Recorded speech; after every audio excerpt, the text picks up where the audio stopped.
तो देखिए ओडिसी जो शास्त्रीय नृत्य सबसे पहले इसमें लिखें ओडिसी शास्त्रीय नृत्य, लिखें ओडिसी शास्त्रीय नृत्य का संबंध, ओडिसी शास्त्रीय नृत्य का संबंध उड़ीसा राज्य से है। फर्स्ट पॉइंट में लिखेंगे। क्लियर? देखिए ये सवाल तो बहुत बार कॉमन है, सभी जानते हैं स्टूडेंट, तो ये पूछा भी गया बिल्कुल ऐसे ही। तो याद रखना ओडिसी शास्त्रीय नृत्य का संबंध उड़ीसा से है। अगले पॉइंट में लिखें ओडिसी शास्त्रीय नृत्य की दक्षिण पूर्वी शैली को, ओडिसी शास्त्रीय नृत्य की दक्षिण पूर्वी शैली को, ओडिसी शास्त्रीय नृत्य की दक्षिण पूर्वी शैली को लिख लिया। ओडिसी शास्त्रीय नृत्य की दक्षिण पूर्वी शैली को ओधरा मगध के नाम से जाना जाता है। अंडरलाइन कर लेना, ये क्वेश्चन आपसे पूछेगा। ओधरा मगध,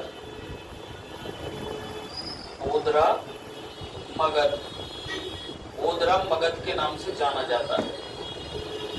इस तरीके से क्लियर? एग्जाम में क्या आएगा? अब देखिए ये दो तरीके से क्वेश्चन एग्जाम में बन सकता है, जो कि आमतौर पर बनेगा। स्टैटिक लेवल पे बहुत हाई लेवल का क्वेश्चन रहेगा। वो पूछेगा कि ओधरा मगध जो शैली है वो किस शास्त्रीय नृत्य से संबंधित है। ध्यान से समझिए मैं क्या कह रहा हूँ, क्योंकि अक्सर एसएससी ऐसा सवाल करते हैं एग्जाम में। ओधरा मगध जो नृत्य शैली है वो किस शास्त्रीय नृत्य से संबंधित है। देखो कितना भयंकर सवाल होगा। तो जिस बच्चे के याद होगा ओडिसी शास्त्रीय नृत्य से संबंधित है तो वो अपने आराम से कर पाएगा। तो दो स्टेप मैंने अभी लिखाए हैं। पहला, ओडिसी शास्त्रीय नृत्य किस राज्य से रिलेटेड है, उड़ीसा। दूसरा पॉइंट मैंने ये लिखाया कि जो जैसे ये उड़ीसा है और इसकी दक्षिण पूर्वी शैली, ये वाली दक्षिण पूर्वी शैली, ये यहाँ मैप में देखोगे तो दक्षिण पूर्वी शैली को किस नाम से जाना जाता है, ये सवाल आएगा। तो याद रखना इसे ओधरा मगध के नाम से जाना जाता है। सवाल ये भी आ सकता है क्योंकि किसी भी तरीके से पूछते हैं जीएस में। तो ओधरा मगध शैली जो है नृत्य शैली का संबंध किस शास्त्रीय नृत्य से है, ओडिसी। नेक्स्ट आगे लिखें अगले पॉइंट में, ओडिसी शास्त्रीय नृत्य, ओडिसी शास्त्रीय नृत्य वैष्णव धर्म से संबंधित है, यानी कि विष्णु को मानने वाले हैं। इंपोर्टेंट है, लाइन को इंपोर्टेंट करना। वैष्णव धर्म से संबंधित है,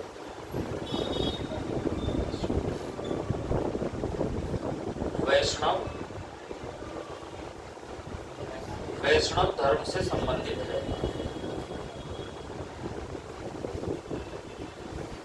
बहुत बढ़िया सवाल है। जब एक आप देखेंगे ना एग्जाम में पूछेगा, देखिए इस सवाल को ऐसे भी पूछ सकता है कि ओडिसी शास्त्रीय नृत्य जो है उसका संबंध किस देवता से है, विष्णु। ये है सवाल भयंकर जो आजकल पूछे जाते हैं स्टैटिक में।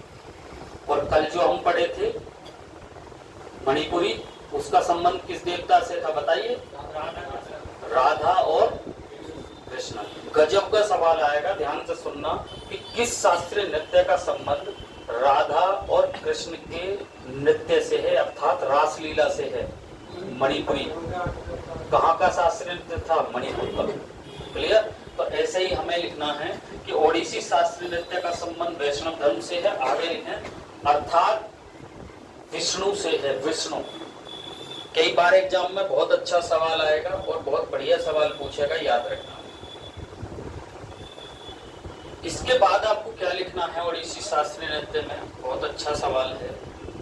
भारत में सबसे पुराना जीवित शास्त्रीय नृत्य, लिखें भारत में सबसे पुराना जीवित शास्त्रीय नृत्य।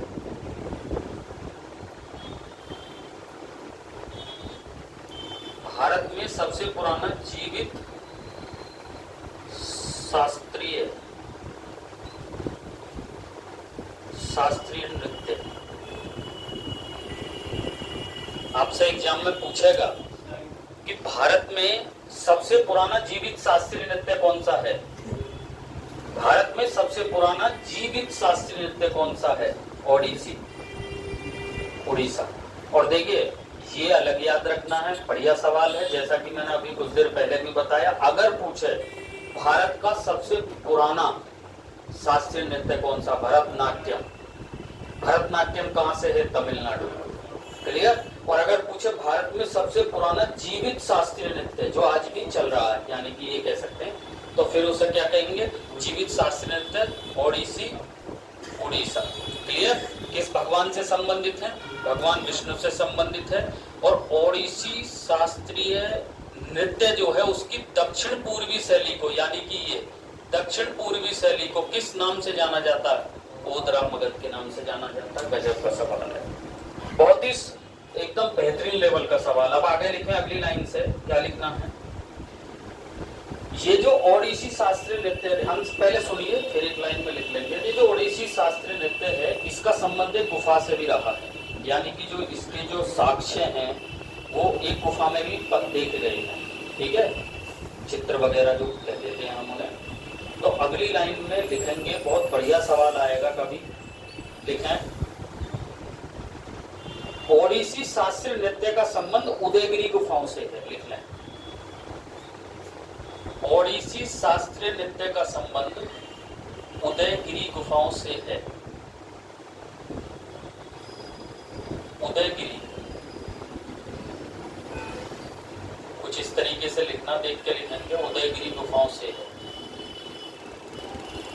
ओडिसी शास्त्रीय नृत्य का संबंध उदयगिरी गुफाओं से है। क्लियर है स्टूडेंट? अब ध्यान रखना। अब देखिए इसमें एक और सवाल है जो मैं अपनी तरफ से जोड़ रहा हूँ। ऐसा हो सकता है कि ऐसा भी पूछ ले कभी सीधा सीधा। एक तो हम ये जान गए, कई बार बहुत सच, चूंकि इंडिया में तो बहुत सारी गुफाएं पाई जाती हैं। अजंता की गुफा है, एलोरा की गुफा है ना, तो ये सब हैं। तो ऐसे ही आपसे पूछेगा कि जो उदयगिरी गुफाएं हैं उसका संबंध किस शास्त्रीय नृत्य से, चूंकि इससे रहा है, तो डेफिनेटली पूछेगा कभी एग्जाम में ऐसा। तो याद रखना उदयगिरी गुफाओं का संबंध किस शास्त्रीय नृत्य से है? ओडिसी, यानी कि उड़ीसा से। बट कई बार सीधा सवाल आएगा कि उदयगिरी गुफा कहाँ पर स्थित है, तो लिख लें यह उदयगिरी गुफा मध्य प्रदेश में स्थित है। लिख लें उदयगिरी गुफा मध्य प्रदेश में स्थित है। याद रखना उदयगिरी गुफाओं का संबंध ऐसे लिख लो मध्य प्रदेश से है। क्लियर? अब जो मैं अगला पॉइंट बताऊंगा इसका ओडिसी शास्त्रीय नृत्य का, जरा ध्यान देना क्या क्या इसमें आपको लिखना होगा। पहला अगला पॉइंट में लिखें। देखिए कोई भी शास्त्रीय नृत्य है उसमें अपने एक स्टेप्स होते हैं। स्टेप्स मतलब समझ रहे हैं कि इस स्टेप के बाद इस तरीके से वो जो अपना नृत्य अगर कर, देखो कोई भी अगर नृत्य है शास्त्रीय तो उसके में गिनती के अपने स्टेप होते हैं। स्टेप्स का मतलब समझ रहे हो कि एक बार हाथ ऐसे जाना तो दूसरी बार हाथ ऐसे जाना, ये वाले स्टेप। एक ऐसा सवाल है जो अगर इस तरीके से आया ना कभी, तो पूरे जो कह देते हैं ना कि पूरे कंपटीशन पर प्रभाव डालने वाला। अगली लाइन में लिखें ओडिसी शास्त्रीय नृत्य में, ओडिसी शास्त्रीय नृत्य में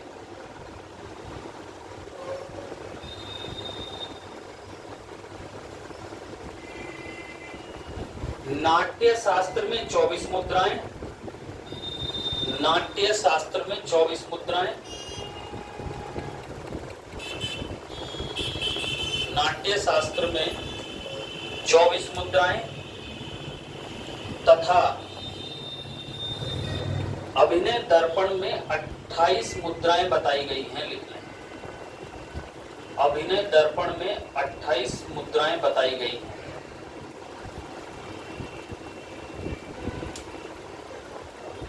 क्लियर?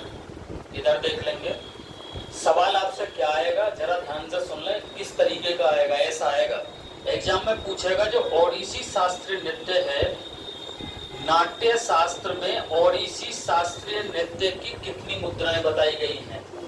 24। और एग्जाम में पूछेगा कि अभिनय दर्पण में ओडिसी शास्त्रीय नृत्य की कितनी मुद्राएं बताई गई हैं? 28। ये सवाल है भयंकर वाला, जो गजब के भयंकर सवाल है। ठीक है, जस्ट आगे लिखे अगली लाइन में क्या लिखना है। देखिए इसके जो जो कुछ प्रमुख जो नृत्य स्थितियां हैं, मैं उनके नाम बोल रहा हूँ, आप कोमा कोमा लगा के लिखेंगे और सिर्फ इतना ही पूछता मोस्टली कोई भी एग्जाम में। लिखें ओडिसी शास्त्रीय नृत्य की प्रमुख स्थितियां, नृत्य स्थितियां। ओडिसी शास्त्रीय नृत्य की प्रमुख नृत्य स्थितियां, नृत्य स्थितियां। देखिए कैसे, एक तो लिखे सबसे पहले समाभंगा, समाभंगा, ये लिखना है स्टूडेंट, बिल्कुल इस तरीके से लिखें, समाभंगा, समाभंगा। अब बहुत स्टूडेंट सोच लेंगे जी ये कैसा आएगा एग्जाम में, ये बिल्कुल सेम ऐसा आएगा, बस आपको फोकस के साथ याद रखना, याद यानी कि इसको इस तरीके से देख लेना है कि जब कभी एग्जाम में ये आए कि समाभंगा का संबंध किस शास्त्रीय नृत्य से है, ये पूछेगा, तो समाभंगा का संबंध जो है ओडिसी शास्त्रीय नृत्य से, ऐसे याद रखना। ठीक है, जस्ट कोमा लगा के आगे लिखें, कोमा लगा के आगे लिखेंगे अभ्यंगा और त्रिभंगा, कोमा लगा के लिखेंगे अभ्यंगा, ये आदाब है, ये पे अंकी बिंदी और अभ्यंगा व त्रिभंगा।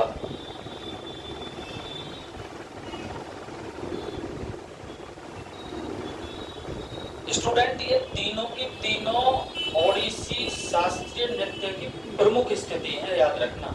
इससे ज्यादा कभी गहराई में सवाल कभी नहीं आएगा, स्टैटिक लेवल का ध्यान रखना, बहुत गजब के सवाल है ये। जैसे एग्जाम में पूछेगा समाभंगा, अभ्यंगा, त्रिभंगा, ठीक है अंकी बिंदी लगा देता हूं, त्रिभंगा किस शास्त्रीय नृत्य की नृत्य स्थितियां हैं? ओडिसी। ठीक है, ओडिसी शास्त्रीय नृत्य उड़ीसा का है और याद रखना है भगवान किससे संबंधित है? विष्णु, यानी कि वैष्णव, ऐसे याद रखना, मतलब हर लेवल का क्वेश्चन क्लियर करके चलना। ठीक है, नेक्स्ट आगे लिखेंगे ओडिसी में। देखिए ओडिसी शास्त्रीय नृत्य के जो प्रमुख व्यक्ति हैं, मतलब प्रसिद्ध नर्तक कौन कौन रहे हैं वो लिखने हैं, तो मैं नाम बोलूंगा, सिर्फ कॉमा लगा लगा कर लिखें, वो सीधा सीधा आएगा एग्जाम में। लिखें सोनल मानसिंह, पहला नाम लिखेंगे सोनल मानसिंह, नाम लिखेंगे सोनल मानसिंह। एग्जाम में पूछेगा सोनल मानसिंह का संबंध किस शास्त्रीय नृत्य से है? ओडिसी, कॉमा लगा के लिखिए संयुक्ता, संयुक्ता पाणिग्रही, संयुक्ता पाणिग्रही, संयुक्ता पाणिग्रही। क्लियर, आगे लिखें नेक्स्ट झेलम, झेलम पराम जपे, झेलम पराम जपे। ठीक है, झेलम, झेलम पराम जपे।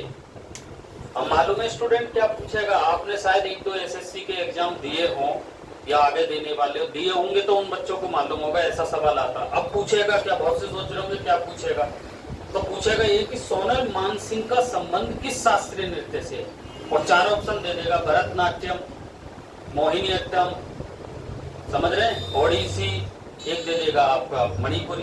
तो जिस बच्चे को मालूम होगा कि सोनल मानसिंह का संबंध जो है वो ओडिसी शास्त्रीय नृत्य से, वही करेगा इस सवाल को, ध्यान रखना। तो मैंने अभी नाम बताया आपको सोनल मानसिंह, एक बताया संयुक्ता पाणिग्रही, और एक नाम बताया आपको झेलम पराम जपे, और कॉमा लगा के आगे लिखेंगे मायाधर राउत, कॉमा लगा के लिखें मायाधर राउत, कॉमा लगा के लिखेंगे मायाधर राउत। नेक्स्ट लिखेंगे गंगाधर प्रधान, नेक्स्ट इसमें आप कॉमा लगा कर लिखेंगे गंगाधर प्रधान, यानी कि गंगाधर प्रधान का संबंध किस शास्त्रीय नृत्य से है? ओडिसी। ठीक है, नेक्स्ट आगे लिखेंगे लीना मोहंती। लीना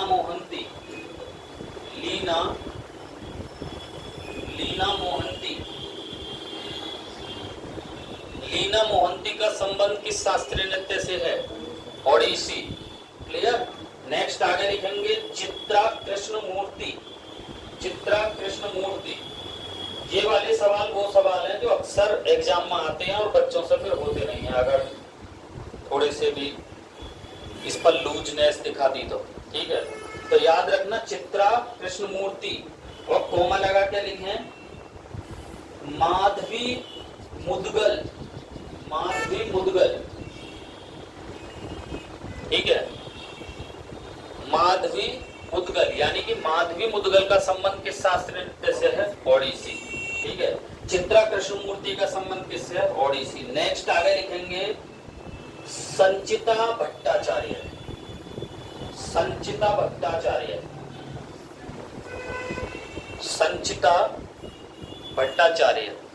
आपसे पूछेगा संचिता भट्टाचार्य का संबंध किस शास्त्रीय नृत्य से है?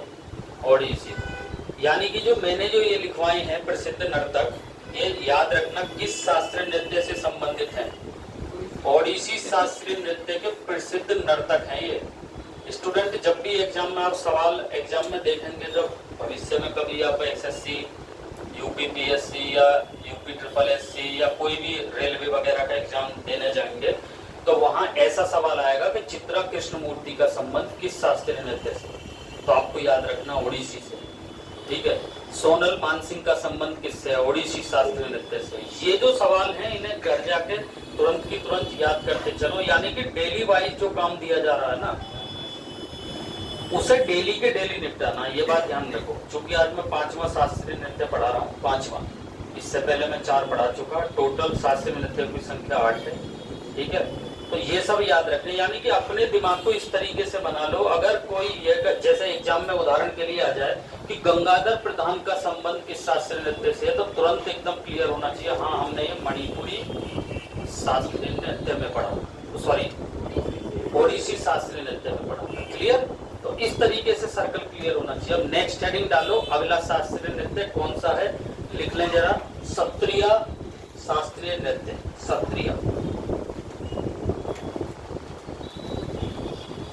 सत्रिय शास्त्रीय नृत्य। ठीक है, कौन सा शास्त्रीय नृत्य? सत्रिय।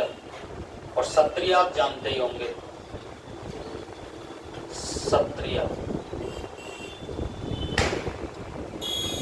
पहले तो ये सीधा सवाल एग्जाम में कुछ इस तरीके से पूछा जाता है, सत्रिय शास्त्रीय नृत्य का संबंध किस राज्य से है? तो जिस बच्चे को मालूम है कि सत्रिय शास्त्रीय नृत्य का संबंध असम से है, तो आज हमें ये पढ़ना दूसरा। ठीक है, तो टोटल संख्या आज हो जाएगी 4 तो 6, फिर 2 बचेंगे, उसे हम नेक्स्ट वर्किंग करेंगे। ठीक है, नेक्स्ट सबसे पहले इसमें लिखें सत्रिय शास्त्रीय नृत्य का संबंध असम राज्य से है। असम, आप जानते होंगे असम भारत का नॉर्थ ईस्ट का एक राज्य है। ठीक है, ये क्लियर होना चाहिए, हम कई बार एग्जाम में पूछेगा। सत्रिय कहाँ का शास्त्रीय नृत्य है? असम। तो आगे लिखेंगे सत्रिय शास्त्रीय नृत्य, एक व्यक्ति का नाम बता रहा हूं, अंडरलाइन कर लेना, वही एग्जाम में आएगा, लिख लें श्रीमंत शंकरदेव। एक नाम है जो आपको याद रखना है, श्रीमंत।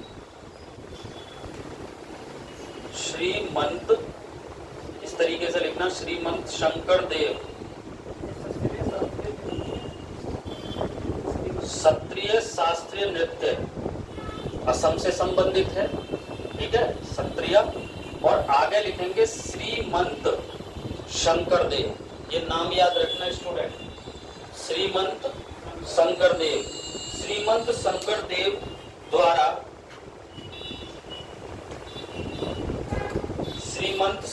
द्वारा वैष्णव यानी कि सीधी सीधी बात है विष्णु से संबंधित, लिख लें।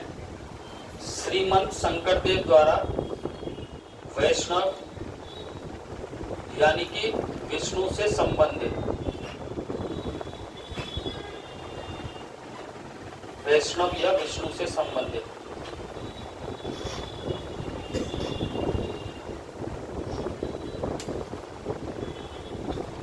इसकी शुरुआत की गई, इसकी शुरुआत एक मठ में हुई, ऐसा लिख लो। इसकी शुरुआत एक मठ में हुई।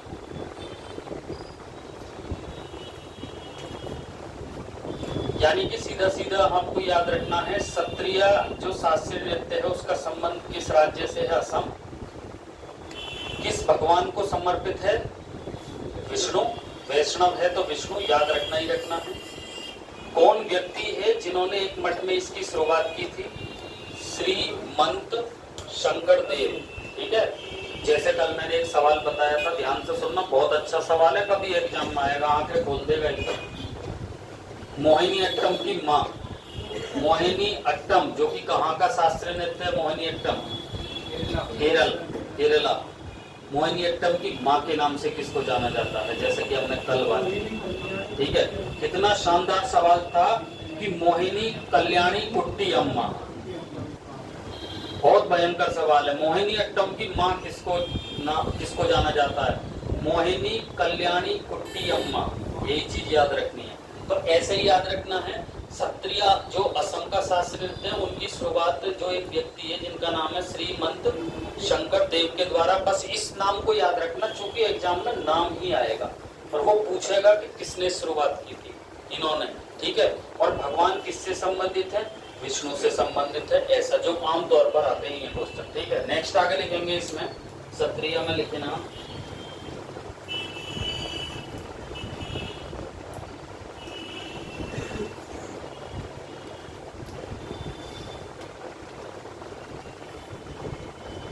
क्षत्रिय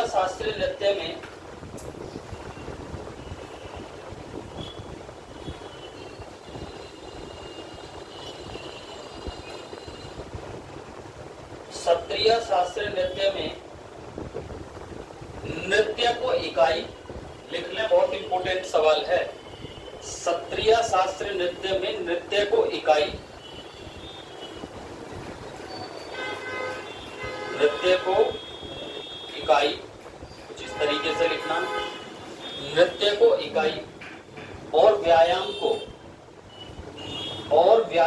को माटी अखाड़ा कहा जाता है, लिख लें, और व्यायाम को माटी अखाड़ा कहा जाता है।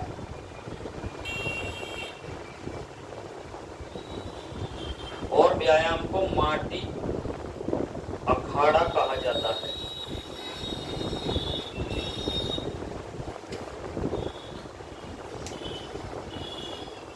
यानी कि जो क्षत्रिय जो शास्त्रीय नृत्य है ना असम का, उसमें जो नृत्य है उसको क्या कहा जाता है? इकाई। और जो उसका जो नृत्य के अलावा वो आपसे पूछेगा कि व्यायाम को, शास्त्रीय नृत्य में व्यायाम को क्या कहा जाता है, तो याद रखना माटी अखाड़ा।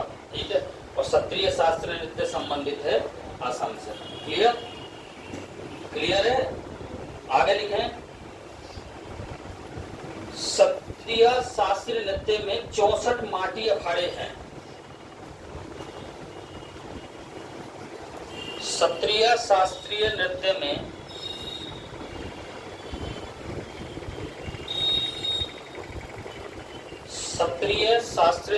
में कितने बताए थे? हाँ, 64 माटी अखाड़े हैं।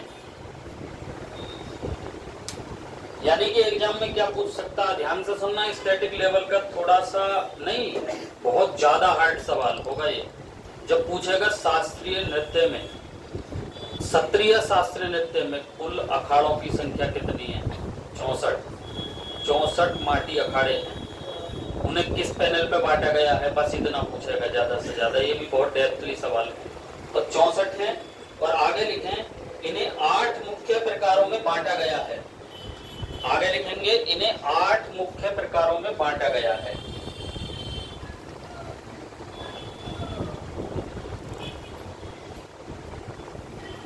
इन्हें 8 मुख्य प्रकारों में बांटा गया है।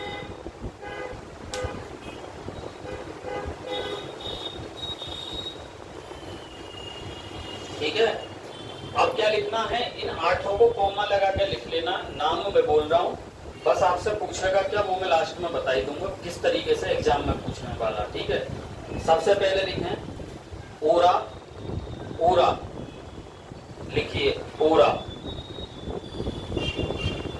ओरा कॉमा लगा के, ओरा लिखो पहले, तो कॉमा लगा के लिखो। ओरा के बाद लिखना है 7 से आते 7, कॉमा लगा के लिखेंगे झलक, कॉमा लगा के लिखेंगे सीतिका, सीतिका,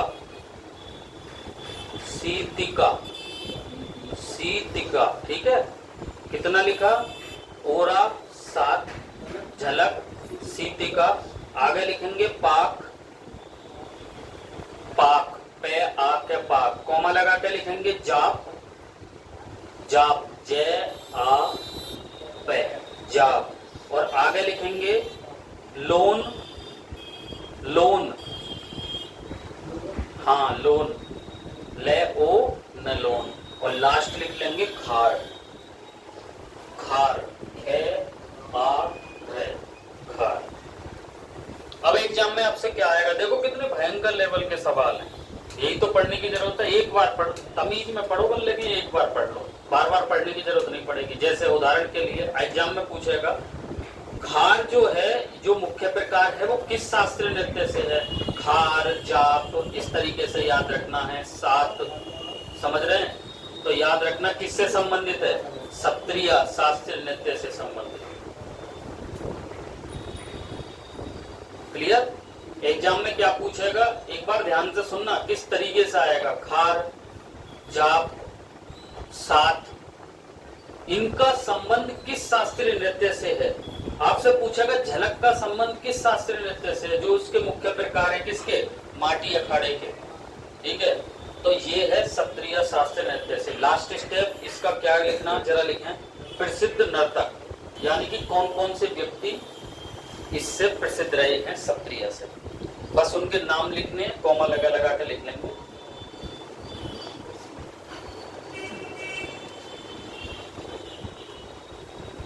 क्लियर? तो सत्रिय शास्त्रीय नृत्य के प्रसिद्ध नर्तक लिखिए। सबसे पहला नाम, इसमें तो बस आपको नाम याद रखने, गुणकांत दत्त, गुणकांत दत्त, गुणकांत दत्त। आपसे पूछेगा गुणकांत दत्त का संबंध किस शास्त्रीय नृत्य से है, सत्रिय, असम से नहीं, सत्रिय, सत्रिय तो सत्रिय शास्त्रीय नृत्य है, बट कहाँ का है, असम, वो तो असम है। ठीक है, नेक्स्ट आगे लिखेंगे मणिक बार बयान, नाम है ये व्यक्तियों के, मणिक, मणिक बार बयान, मणिक बार बयान, मणिक बार बयान का संबंध किससे है, शास्त्रीय नृत्य,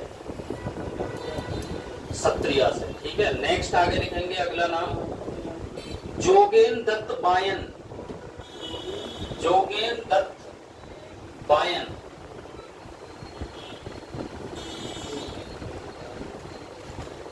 जोगेन दत्त बायन, यानी कि जोगेन दत्त बायन का संबंध किस शास्त्रीय नृत्य से है, सत्रिय, ऐसे याद रखना। नेक्स्ट लिख लें अनीता शर्मा, अनीता शर्मा,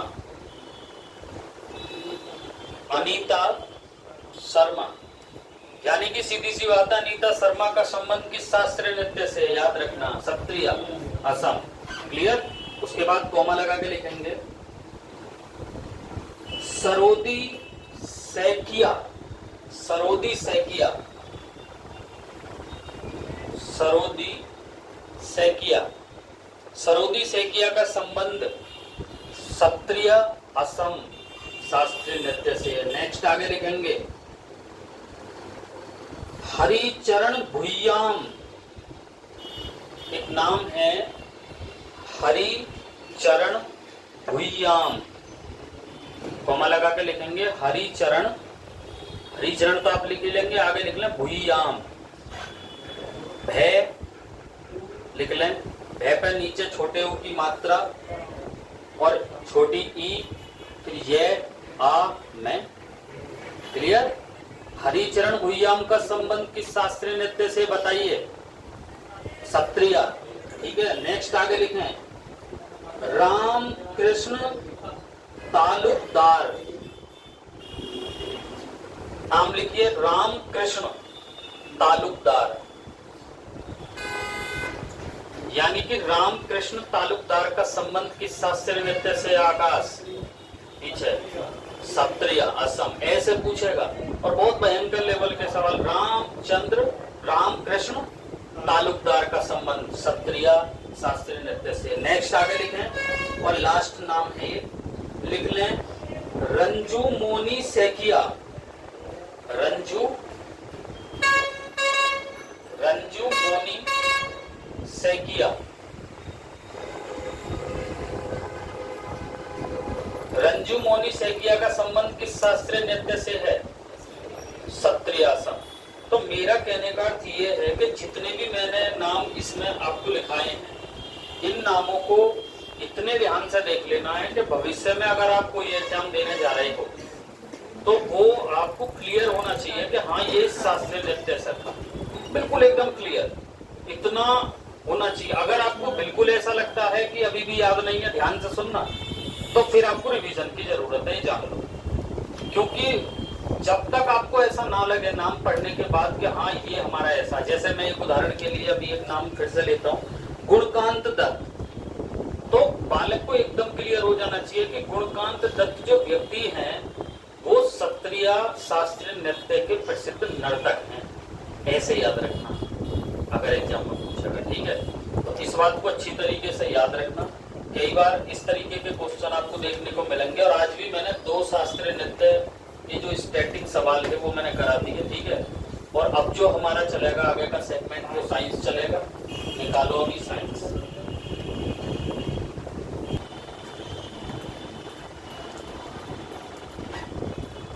तो देखिए ये जो साइंस का जो टॉपिक है, अगर मैं सबसे पहले बात करूं, जैसा कि हमारा ध्वनि चल रहा है टॉपिक, ठीक है?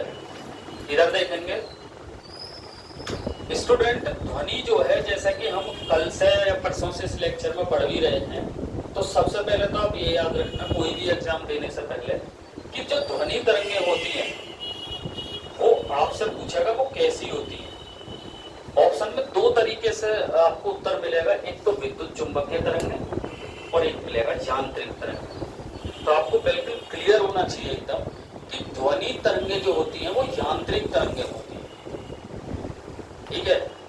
और यांत्रिक तरंगों का जो सिस्टम होता है वो बस ऐसे याद रखना कि यांत्रिक तरंगों के संचरण के लिए माध्यम की आवश्यकता होती है।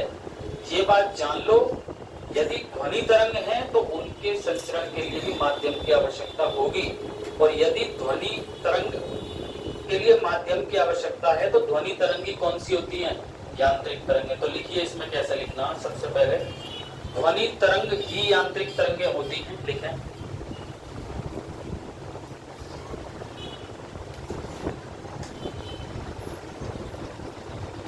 ध्वनि तरंग ही यांत्रिक तरंगें होती हैं।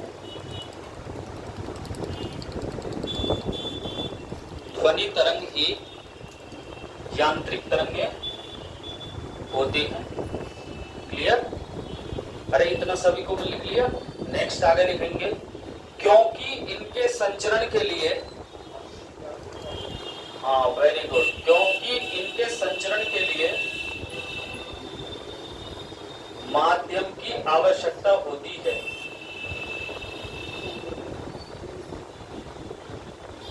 क्योंकि इनके संचरण के लिए माध्यम की आवश्यकता होती है। क्लियर? अब डिफरेंस वाइज दोनों सवाल आप याद रखना। हालांकि मैं प्रकाश को पढ़ा चुका हूं, फिर भी एक बार बता देता हूं, याद रखना। अगर एग्जाम में पूछे कि किसके माध्यम के लिए, किसको माध्यम की आवश्यकता नहीं होती, किस तरंगों को, प्रकाश तरंग को माध्यम की आवश्यकता नहीं होती, किसको माध्यम की आवश्यकता होती है? ध्वनि तरंग को माध्यम की आवश्यकता होती है। प्रकाश तरंगें कौन सी होती हैं? विद्युत चुंबकीय तरंगे होती हैं, जबकि ध्वनि तरंगे कौन सी होती हैं? यांत्रिक तरंगे होती हैं। जिस बच्चे को ये मालूम होगा कि प्रकाश तरंगे विद्युत चुंबकीय तरंगे हैं, तो वो अपने आप समझ जाएगा उनको माध्यम की आवश्यकता नहीं है। और जिस बच्चे को ये मालूम होगा कि ध्वनि तरंग यांत्रिक तरंगे हैं, वो अपने आप समझ जाएगा इनके संचरण के लिए माध्यम की आवश्यकता होती है। क्लियर? अब ध्वनि तरंग, ये जो यांत्रिक तरंग हैं, इनके कौन कौन से प्रकार हैं? तो जरा सामने लिखे हुए हैं, पहले थोड़ा सा समझेंगे। श्रव्य तरंगे, इंग्लिश में इन्हें कहते हैं ऑडिबल वेव्स। मैं क्लियर कर देता हूं साथ के साथ। अपश्रव्य तरंगे, इसको इंग्लिश में कहते हैं इंफ्रासोनिक वेव्स। और एक होती है पराश्रव्य तरंगे, ये सामने लिखा हुआ इधर, इसको कहते हैं अल्ट्रासोनिक वेव्स। क्लियर? तो सबसे पहले श्रव्य तरंगे, हेडिंग डालें श्रव्य तरंगे, इसमें लिखिए। और देखिए इसमें पॉइंट आउट करके लिखना, ज्यादा कॉपी भरने की जरूरत नहीं है, उतना लिखो जितना एग्जाम में आएगा, फालतू कुछ नहीं। सबसे पहले लिखें इन तरंगों की आवृत्ति का परास, इन तरंगों की आवृत्ति का परास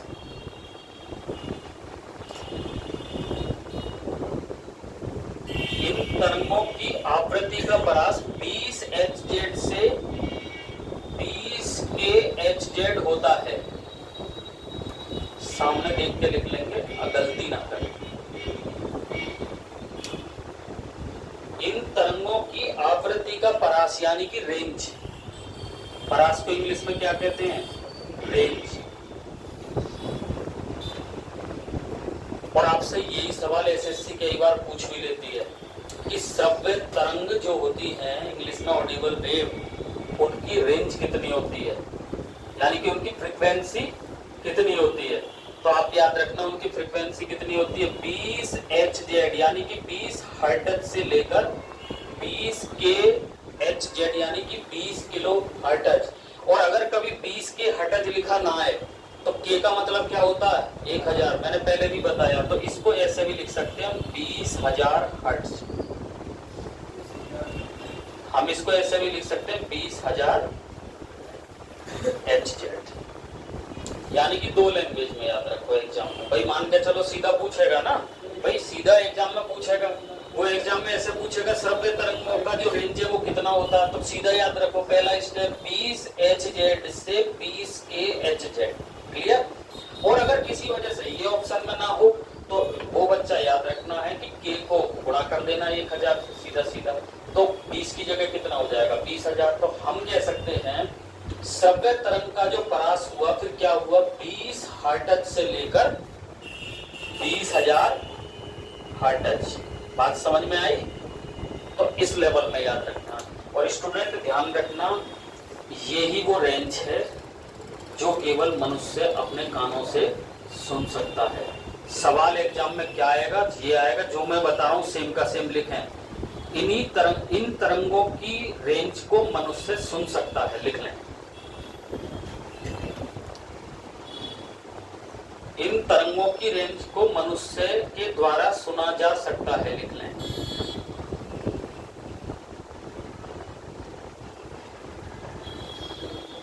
मनुष्य के द्वारा सुना जा सकता है। जो महत्वपूर्ण सवाल है, यही पूछेगा आपसे, यही सवाल एग्जाम में धरा मिलेगा आपको एग्जाम में सीधा सीधा। कि देखिए एग्जाम में किस तरीके से आएगा, मैं लैंग्वेज भी बता रहा हूं, लैंग्वेज भी सुन ले एकदम। कौन सी यांत्रिक तरंगे हैं जिनको मनुष्य सुन सकता है? श्रव्य तरंगे। क्लियर? इंग्लिश में ऑडिबल वेव, इतना पूछेगा। क्योंकि दरअसल में स्टूडेंट कारण ये क्यों पूछेगा, क्योंकि इन दोनों की रेंज को मनुष्य नहीं सुन सकता, इसलिए इसे पूछता है। इससे सवाल कुछ और आएंगे, वो भी मैं बताऊंगा, ठीक है? तो अगर एग्जाम में आपसे पूछ ले कि कौन सी यांत्रिक तरंगे हैं जिनको मनुष्य सुन सकता है, तो आप कहेंगे श्रव्य तरंगे। और अगर एग्जाम में पूछ ले कि जी उनकी परास कितनी होती है रेंज आवृत्ति में, तो आप याद रखेंगे 20 Hz से लेकर 20 kHz, या कह सकते हैं 20,000 हर्ट्ज। क्लियर? तो ये बेसिक चीज आपके एकदम पॉइंट आउट दिमाग में होना चाहिए, अक्सर ऐसा पूछेगा। नेक्स्ट, अब अब श्रव्य तरंग पर पहुंचिए, आ जाइए यहाँ पे। यहाँ से क्या याद रखना है, यहाँ से मेरे प्यारे स्टूडेंट ये याद रखना, अपश्रव्य को इंग्लिश में क्या कहा जाता है। देखिए अपश्रव्य को इंग्लिश में कहा जाता है इंफ्रासोनिक वेव्स, और जबकि पराश्रव्य को कहा जाता है अल्ट्रासोनिक वेव्स। ठीक है, इसमें सबसे पहले वही चीज आएगी, हमेशा वही पूछेगा कि अपश्रव्य तरंगों की रेंज कितनी होती है। रेंज बहुत बार एग्जाम में पूछी जाती है, बताइए कोई स्टूडेंट मालूम हो अपश्रव्य?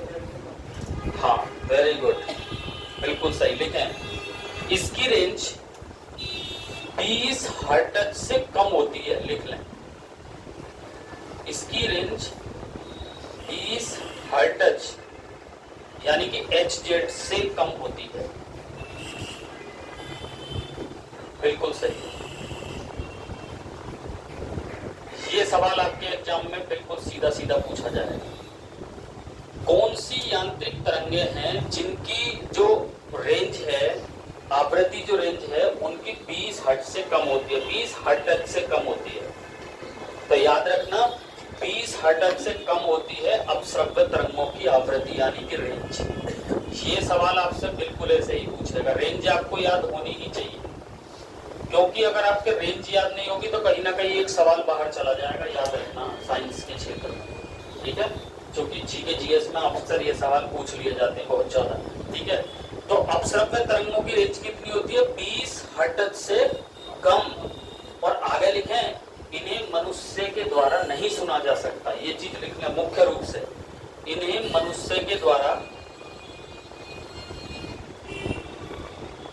यानी कि इन तरंगों को मनुष्य के द्वारा नहीं सुना जा सकता।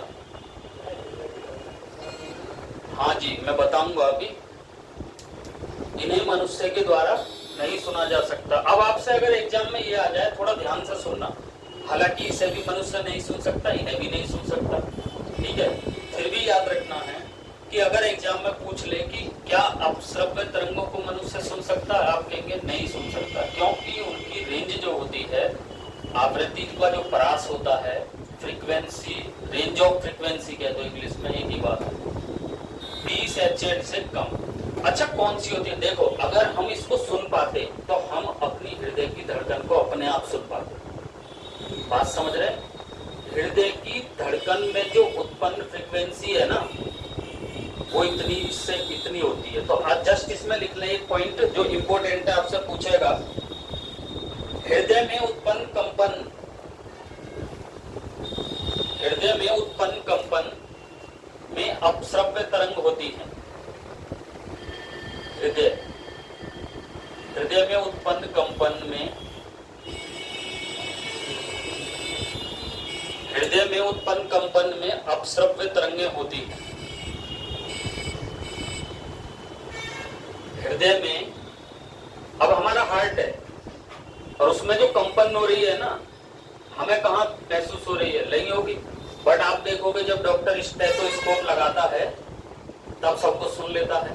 ठीक है, तो वो जो है, जो आपसे एग्जाम में पूछेगा वो यही पूछेगा कि हृदय की धड़कन में जो उत्पन्न कंपन है उसका परास कितना होता। तो हमेशा याद रखना उसका परास होता 20 HZ से कम, और जिसका 20 HZ से कम होगा हर्ट्ज से, वो कौन सी तरंगें होती? अपश्रव्य तरंगें होती हैं। क्लियर? अच्छा, इसे सुनता कौन है? चलो, मनुष्य तो नहीं सुनता, सुनता है, कुछ पशु सुनते हैं, पशु पक्षी इनको सुन लेते हैं, जैसा भी बनाया होगा प्रकृति ने। बहुत अच्छा सवाल पूछेगा, लिखें जरा नीचे की लाइन से, गेंडा। वो एग्जाम में इतना ही पूछेगा, लिखें गेंडा। गेंडा आपने देखा ही होगा चिड़ियाघर वगैरह में, गेंडा। आगे लिखेंगे कॉमा लगा के, व्हेल, व्हेल,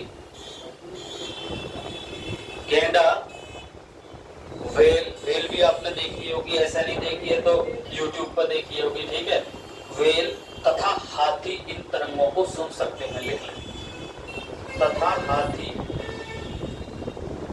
तथा हाथी इन तरंगों को सुन सकते हैं।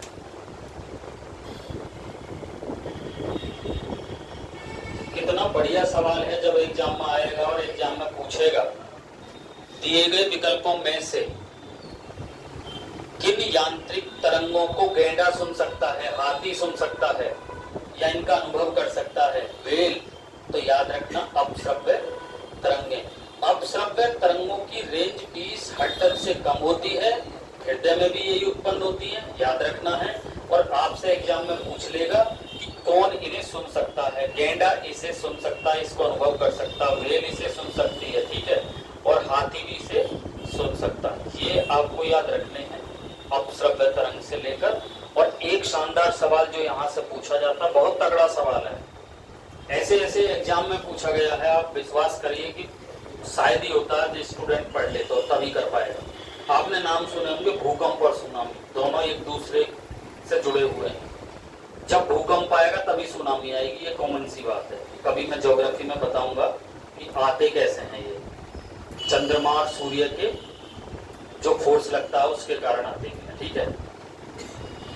अगर एग्जाम में आपसे पूछे कि सुनामी या भूकंप के दौरान कौन सी तरंगें उत्पन्न होती हैं, तो आप क्या कहोगे? अपश्रव्य तरंगें। सीधी लाइन लिखो, बिल्कुल जो नोट्स टाइप में याद रहे और तेजी के साथ रिवीजन कर पाओ। नीचे की लाइन में लिखें सुनामी और भूकंप के दौरान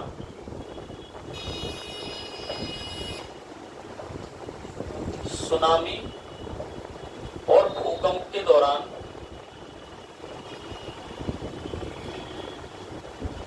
सुनामी और भूकंप के दौरान अपश्रव्य तरंगें उत्पन्न होती हैं। लिखना है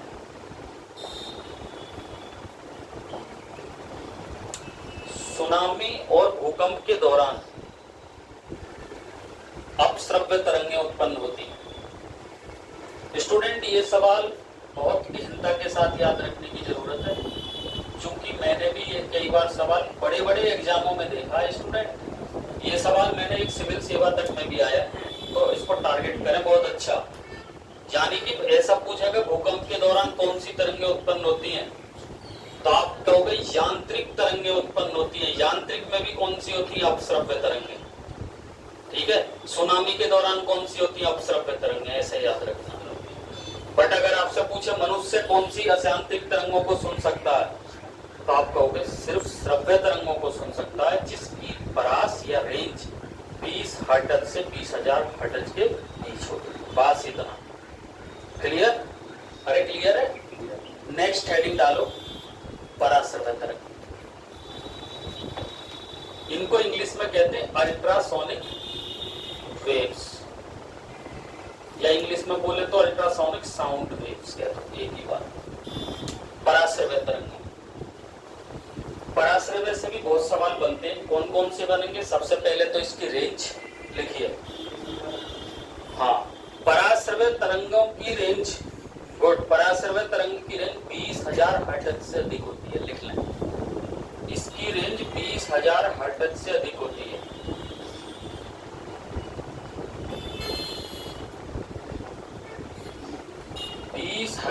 हर्ट्ज से अधिक, या फिर इसको दूसरी लैंग्वेज में भी बोल सकते हैं 20 किलो हर्ट्ज से अधिक।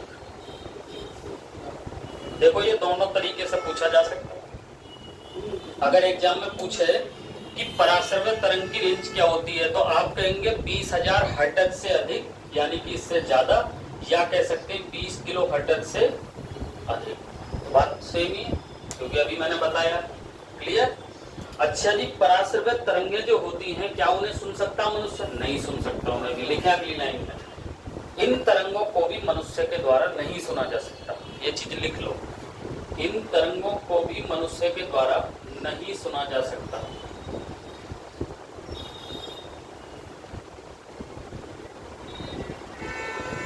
इन तरंगों को मनुष्य के द्वारा नहीं सुना जा सकता।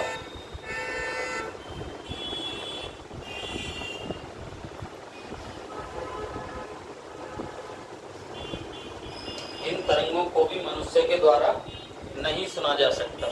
क्लियर? अरे क्लियर?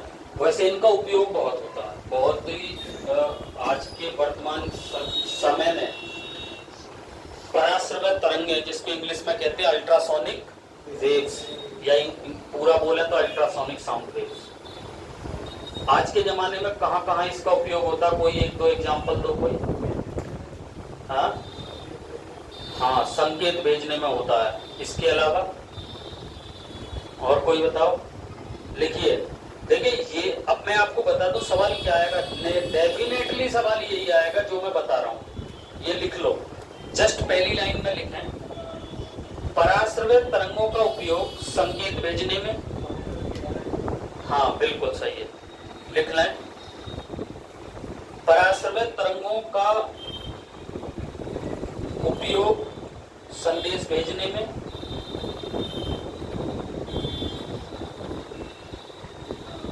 नंबर 2 में लिखेंगे।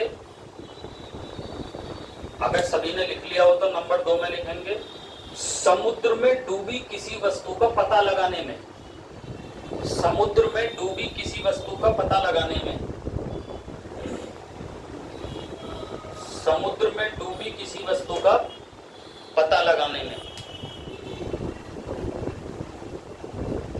ठीक है, और आजकल आपके सामने सब कुछ होता है, लेकिन बस पढ़ने की जरूरत है, फिजिक्स को जानने की जरूरत है। अल्ट्रासाउंड आपने सभी ने नाम सुना होगा, अल्ट्रासाउंड, अल्ट्रासाउंड करा लो जी। अल्ट्रासाउंड जो होता है उसमें भी पराश्रव्य तरंगों का उपयोग किया जाता है। भ्रूण बच्चा कैसा है, पेट में किस स्थिति में है, कितना बच्चा सही है, कितना कोई कमी तो नहीं है। ठीक है, तो आगे लिखें, नंबर डाल के आगे, भ्रूण की जांच में यानी कि अल्ट्रासाउंड लिखिए, भ्रूण की जांच में यानी कि अल्ट्रासाउंड, भ्रूण की जांच में यानी कि अगर आपसे पूछे कि अल्ट्रासाउंड में किन तरंगों का उपयोग किया जाता है तो क्या कहोगे, अल्ट्रासाउंड में किन तरंगों का उपयोग किया जाता है, पराश्रव्य तरंगों का उपयोग किया जाता है। पराश्रव्य तरंगों की रेंज कितनी होती है, 20,000 हर्ट्ज से ज्यादा होती है, या कह दो 20 kHz से ज्यादा होता है। क्लियर। इसके अलावा जरा लिखेंगे, देखिए आपने सुना कई बार होगा, देखा भी है, बट आप फिजिक्स को इस तरीके से नहीं पढ़ पाए जैसे कि है ये। देखिए इस तरीके से भी क्वेश्चन आएगा।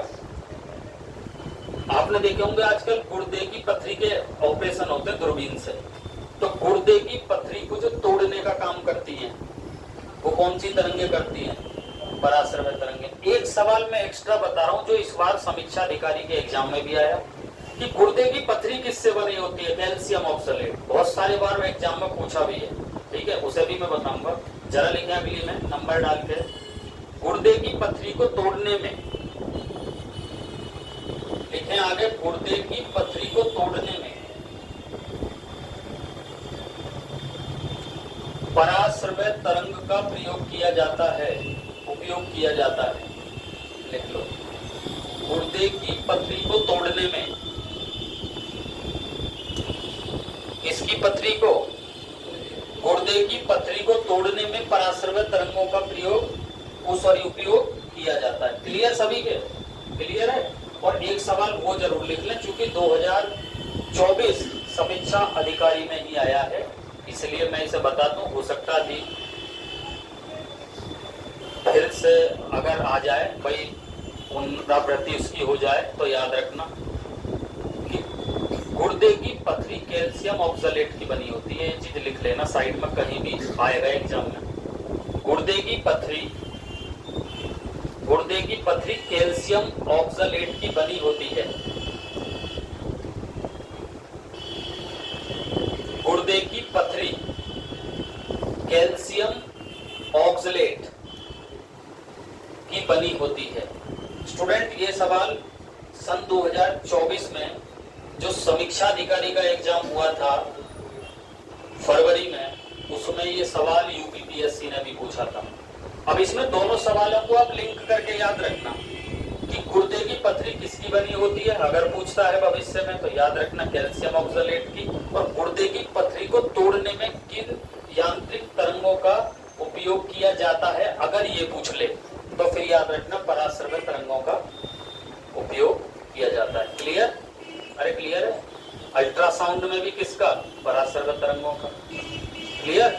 समुद्र में डूबी हुई किसी वस्तु का पता लगाने में पराश्रव्य तरंगों का। ठीक है, क्लियर। और इसके अलावा जो ये हमारे उद्योग होते हैं ना, उद्योग वगैरह बड़े बड़े फैक्ट्री, उनकी चिमनियों को साफ करने में भी पराश्रवित तरंगों का प्रयोग किया जाता है। लास्ट लाइन लिख लें, उद्योगों की चिमनियों को साफ करने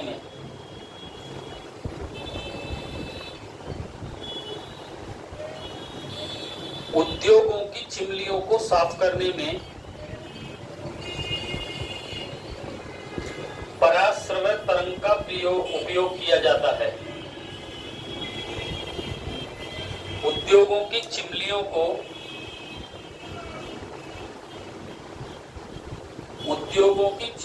को साफ करने में पराश्रवित तरंग का उपयोग किया जाता है। क्लियर है? क्लियर सभी के? अब एक जनरल सवाल जो यहाँ से कभी गलत नहीं होगा, मतलब इस पॉइंट पे मैं लास्ट में चल रहा हूँ, बिल्कुल फिनिशिंग पॉइंट पे हम चलने वाले हैं, ठीक है। एक तो आपको याद रखनी है चमगादड़, यानी कि इंग्लिश में जिसको कहते हैं बैट, है ना, बट इसका वैज्ञानिक नाम है राहिनोलोफस। अगर आपको नहीं मालूम हो तो मैं बता देता हूँ, क्योंकि मैं साइंस बैकग्राउंड से रहा हूँ। राहिनोलोफस। और एक आपका चमगादड़ और दूसरा डॉल्फिन, ठीक है।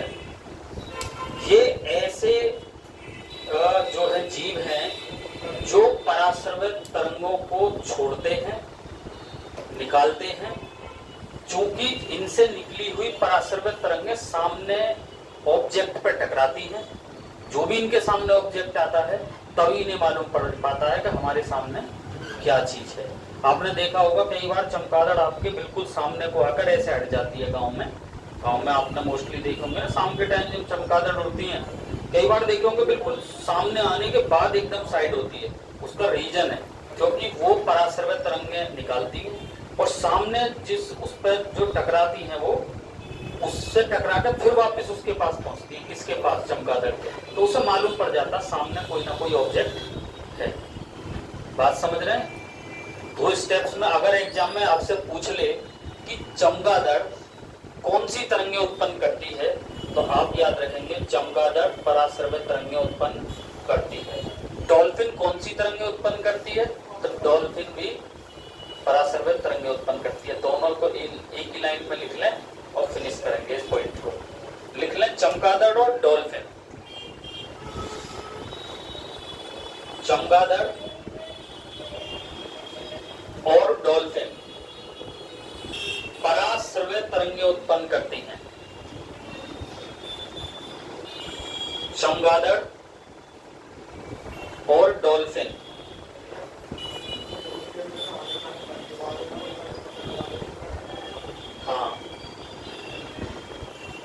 चमगादड़ और डॉल्फिन पराश्रवित तरंगें उत्पन्न करती हैं। लिख लिया सभी ने? ये सवाल अक्सर एग्जाम में आता है, इस बात को दिमाग में बैठा लेना। क्लियर? हाँ जी आकाश, लिख लिया सभी ने? ऐसा तो कोई बच्चा नहीं है जिसने ना लिखा हो। लास्ट पॉइंट बता रहा हूँ क्योंकि ये फिनिशिंग पॉइंट है हमारा। चमगादड़ और डॉल्फिन ऐसे जीव हैं जो पराश्रवित तरंगें उत्पन्न करते हैं। ठीक है, क्लियर? ये हमें याद रखना है। तो देखिए ये था हमारा जो आज का मुख्य सेशन, जो ऑफलाइन क्लास थी हमारी, और आज मैंने इसे यूट्यूब पर भी डालने के लिए एक वीडियो शूट किया। दोस्तों वीडियो कैसा लगा कमेंट बॉक्स में जरूर बताइए, और जो लोग चैनल पर पहली बार विजिट कर रहे हैं चैनल को सब्सक्राइब अवश्य करें, ताकि आने वाली जो हमारी क्लास की जो महत्वपूर्ण जो अपडेट हैं वो आपको मिलती रहे। हमारा ऑफलाइन कोचिंग संस्थान गुलावठी में सैदपुर रोड, प्रसिद्ध बिल्डिंग जो कि आप जानते होंगे भटौना हाउस के सामने है। दोस्तों वीडियो को लाइक और शेयर अवश्य करें। धन्यवाद।